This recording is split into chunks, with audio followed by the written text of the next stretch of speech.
Hello student, welcome back to my YouTube channel review solve info. जैसे कि आप सभी जानते हैं, हम आपके लिए इम्पोर्टेंट क्वेश्चन की सीरीज़ लेकर आते हैं। पहले भी हम फर्स्ट सेमेस्टर वाले स्टूडेंट के लिए लेकर आए थे। उन्होंने वीडियो देखी, उनको काफ़ी बेनिफिट हुआ और लेकिन हमें स्टूडेंट का ज़्यादा रिस्पॉन्स नहीं मिला, तो हमने वीडियो आगे बनानी बंद कर दी। लेकिन मैं आपको पहले बता देती हूँ, इस वीडियो में आपके जो मैं क्वेश्चन करवा रही हूँ वो आपको डायरेक्ट एग्ज़ाम में देखने के लिए मिलेंगे। एग्ज़ाम में यही क्वेश्चन उठ कर आएंगे। ठीक है बच्चों, तो मैं बस यही कहना चाहूँगी। और आपके जो क्वेश्चन ये जो मैं करवा रही हूँ, हमने काफ़ी डीपली चेक किए हैं, मतलब काफ़ी इम्पोर्टेंट है ये, और इनके एग्ज़ाम में आने के ना पूरे चांसेस हैं बच्चों। तो बस यही चाहते हैं कि वीडियो आप चैनल को सब्सक्राइब करें और चैनल को सपोर्ट करें, रिस्पॉन्स दें, ताकि हम आपके लिए ऐसी वीडियो लेकर आ सकें। तो आइए स्टार्ट करते हैं हमारे हिस्ट्री का फर्स्ट क्वेश्चन, गुप्त प्रशासन पर जो है हमारा। अब आइए देखते क्या है ये गुप्त प्रशासन पर एक निबंध लिखिए। तो हमें इस पर एक निबंध लिखना पड़ेगा, यानी कि डिटेल में। सेकंड इसका जो पार्ट है और में दे रखा है वो है गुप्त प्रशासन की मुख्य विशेषताएं, जैसे कि सामाजिक हो गया, धार्मिक हो गया, आर्थिक हो गई। इन विशेषताओं की हमें विवेचना करनी है। ठीक है, तो हमें इसके बारे में बताना है। गुप्त प्रशासन पे जब हम निबंध लिखते हैं तो उसमें हमारे सारी चीज़ें कवर अप हो जाती हैं। अब ये हमने और में भी पूछ लिया, यानी कि ये क्वेश्चन दो तरीके से आ सकता है। पहले तो आप ये समझ लो, गुप्त प्रशासन जो था, आपकी गुप्तकालीन प्रशासनिक व्यवस्था क्या थी वो देखते हैं। जो ग्राम होता था वो सबसे छोटी इकाई होती थी आपकी। ठीक है, जिसका जो मुखिया होता था ना वो होता था ग्रामपति। मतलब जो ग्राम है वो आपकी जो होती थी सबसे छोटी इकाई, उसका मुखिया कौन होता था?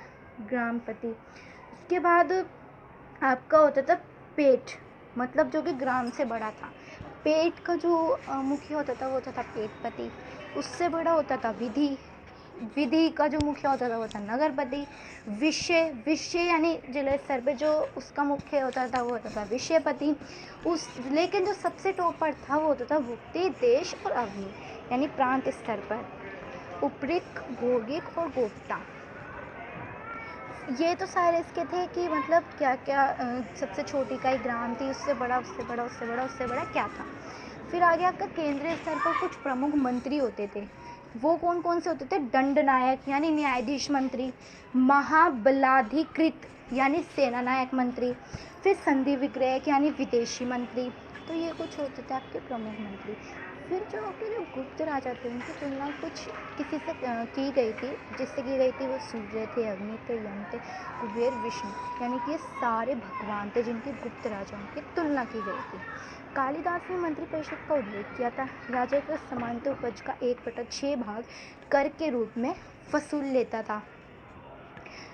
ये तो मैंने आपको समझाया बच्चों शॉर्ट फॉर्म में, मतलब ये मैंने पॉइंट्स निकाले हैं क्योंकि बच्चों को काफ़ी ज़्यादा प्रॉब्लम होती है बुक के पैसेज में से पढ़ने में, लेकिन आपको याद करना पड़ता है। इसमें ना क्या होता है, अगर आपने ये पॉइंट्स याद कर लेना तो आप इनको डिटेल अपने आप कर सकते हो। इतना आपको समझ में आ गया ना, डिटेलिंग आप खुद भी कर सकते हो इसकी।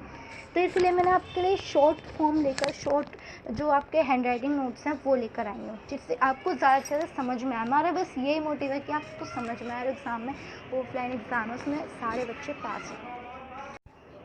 तो ये है आपका बुक में जो आपका दे रखा है वो है, मैं बुक में से ही लेकर आए हैं आपके लिए पॉइंट्स, कोई हमने अलग से नहीं बनाया, बस वो आपके इसलिए हैं ताकि आपको उसमें जल्दी याद हो जाएंगे उसको देखोगे तो। बुक में आपका ये रहा पूरा आंसर आपका गुप्त प्रशासन पर। इसमें से सारे अंडरलाइन कर रखे हैं मैंने इंपॉर्टेंट, और बाकी मैंने जो नोट्स बनाए हैं उसमें से आप देख सकते हैं। फिर आता है हमारा गुप्तकालीन सामाजिक व्यवस्था। गुप्तकालीन सामाजिक व्यवस्था क्या थी बच्चों, ये देखेंगे कि जो याज्ञवल्क्य स्मृति में सबसे पहले काय स्थलों का उल्लेख किया गया था।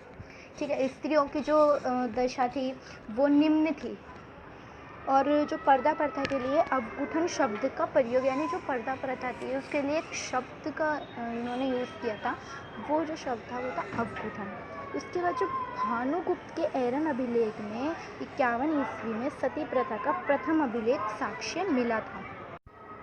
शूद्रों की जो स्थिति थी उसमें भी काफ़ी बदलाव हुआ था, जैसे कि उन्हें पहले रामायण वगैरह पढ़ने की अनुमति नहीं थी, लेकिन अब उन्हें जो रामायण महाभारत पुराण इनका अधिकार मिल गया था, लेकिन छुआछूत जैसी जो कुप्रथा थी ना, उसने अपनी जड़ें मजबूत कर ली थी और उसने अपनी जड़ें जो जमाना प्रारंभ कर दिया था। फाहियान के अनुसार चांडाल को जो तो शहर से यानी नीच जाती होती थी, इनको शहर से बाहर रखते थे, और अगर इनका जो हाथ भी लग जाता था ना जैसे मटके वगैरह पर, तो उस मटके को ना बाहर फेंक देते थे, उसका फिर यूज़ नहीं करते थे, यानी कि नीच जाती थी। न्याय संहिता के अनुसार ब्राह्मण तुला से और क्षत्रिय जो थी वो अग्नि से और वैश्य जल और शूद्र विश्व से जने। मतलब ये बताया जो हमारी चार जाति होती थी ब्राह्मण क्षत्रिय वैश्य शूद्र, वो कहाँ कहाँ से जन्म, उनको कहाँ कहाँ से उत्पन्न बताए गए हैं। सबसे श्रेष्ठ तो हमारे ब्राह्मण ही है, क्योंकि उनको इसमें श्रेष्ठ ही बताया गया है, हर जगह उनको श्रेष्ठ बताया गया है। इस सामाजिक जो आपका है उसमें बुक में आपका ऐसे दे रखा है, इसमें मैंने अंडरलाइन कर रखे हैं और मैंने आपको समझा चुकी हूँ ये वाला जो पूरा पैसेज है वो, इसीलिए ये मत कहना कि समझाया नहीं मैम ने या फिर बताया नहीं, ये मैं दिखा रही हूँ आपको कि आपकी बुक में भी ये दे रखा है और मैंने इसी में से ही पॉइंट्स निकाले हैं, कोई मैंने अलग से नहीं बनाए हैं, बस ये थोड़ा लंबा है इसलिए मैंने उसको शॉर्ट में समझा दिया और ये आपको दिखाने के लिए एक बारी मैं यहाँ पे बता देती हूँ आपको वीडियो में। फिर आता है बच्चों आपकी गुप्तकालीन अर्थव्यवस्था। अब वहाँ की अर्थव्यवस्था कैसी थी, यानी कि जो आर्थिक स्थिति वो कैसी थी। गुप्तकालीन व्यापार तम्रलिपि बंदरगाह यानी बंगाल से होता था। तम्रलिपि बंदरगाह यानी बंगाल। गुप्तकालीन शासकों ने जो सर्वाधिक स्वर्ण मुद्राएं थी ना वो दिनार और ये जारी की थी। जो सोने के सिक्के होते थे उनको दिनार कहा जाता था। सर्वाधिक महत्वपूर्ण व्यापार जो मतलब सबसे ज़्यादा महत्वपूर्ण इम्पोर्टेंट था ना व्यापार केंद्र, वो जो था वो था उज्जैन। इस काल का सर्वप्रथम उद्योग जो था, सबसे पहला जो था सर्वप्रथम वो था वस्त्र निर्माण। ब्राह्मणों को दान में दी गई भूमि को अग्रहर कहा जाता था। इस काल में करों जो थे ना उनका भुगतान भे अन्न हिरने नगद दोनों प्रकार से किया जाता था। उपयोगिता के जो आधार पर भूमि के कुछ प्रकार कर दिए गए, जैसे क्षेत्र जिसमें खेती के लिए होती थी वो, वासब जो कि वास जहाँ पे रहते थे वास करते थे वहाँ के लिए होती थी। सिल यानी जिस भूमि पर जुताई ना होता था। अपरहत यानी बिना जोती गई जो जंगली भूमि होती थी वो। गोचर होती थी चारगाह भूमि और अप्र यानी विवादास्पद, ये होती थी कुछ। आर्थिक बदलाव आपके बुक में ऐसे दे रखा है, आप देख सकते हैं, वही लैंग्वेज है, बस मैंने आपको शॉर्ट में समझाया है। ये देखिए वही सारी चीज़ें रखी हैं आपके किसानीकरण वगैरह, बस मैंने आपको शॉर्ट में समझा दिया है। वही आपको अगर मैं पूरा समझाऊंगी तो बस वही है, टाइम लग जाएगा ज़्यादा। तो ये आपका आंसर है इसका पूरे का, ये देखिए। देन एंड में आता है हमारा धार्मिक व्यवस्था, ठीक है, यानी धर्म से रिलेटेड भगवान वगैरह जो थे उनके गुप्तकालीन में कौन से भगवान को मानते थे वो सब इसमें आएगा। तो मंदिर बनाने की कला का आरंभ गुप्त काल में हुआ था। गुप्त सम्राट वैष्णव धर्म के अनुयायी थे, ठीक है, वैष्णव धर्म के अनुयायी थे भाई गुप्त जो थे, उन्होंने अन्य धर्मों को भी संरक्षण प्रदान किया था,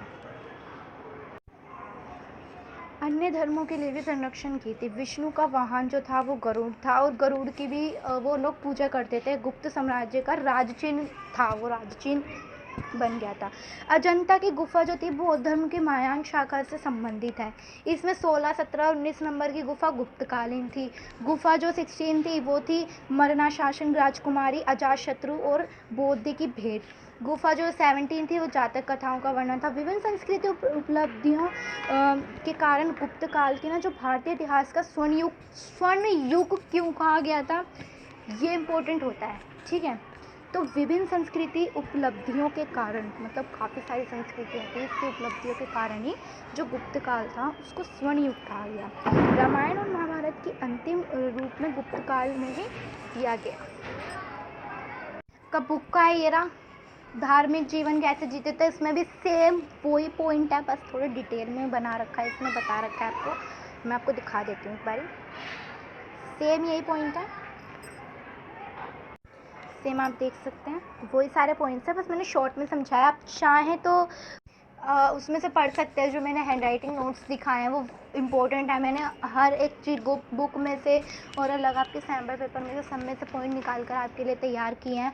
और जो आपके डिटेल में जो आपको याद करना है वो भी मैंने दिखा दिया है। बुक में आंसर कहाँ दे रखा है वो भी मैंने आपको दिखा दिया, अच्छे से समझा भी दिया। शॉर्ट में समझाया, पैसेज नहीं यूज़ किया क्योंकि बच्चों को समझ में नहीं आता, इसीलिए मैंने आपको जितना हो सका उतना ईजीली समझाने की कोशिश की है स्टूडेंट। बस हमारे चैनल को सपोर्ट कीजिए और आपके लिए हम ऐसी डेली वीडियो लेकर आएंगे हर एक नए इंपॉर्टेंट क्वेश्चन के साथ। और हमारे चैनल को ज़्यादा से ज़्यादा सब्सक्राइब करें, शेयर करें और बेल आइकन को पुश करें। मिलते हैं आपसे एक नेक्स्ट नई वीडियो में एक नए क्वेश्चन के साथ। तब तक के लिए tata bye bye, take care.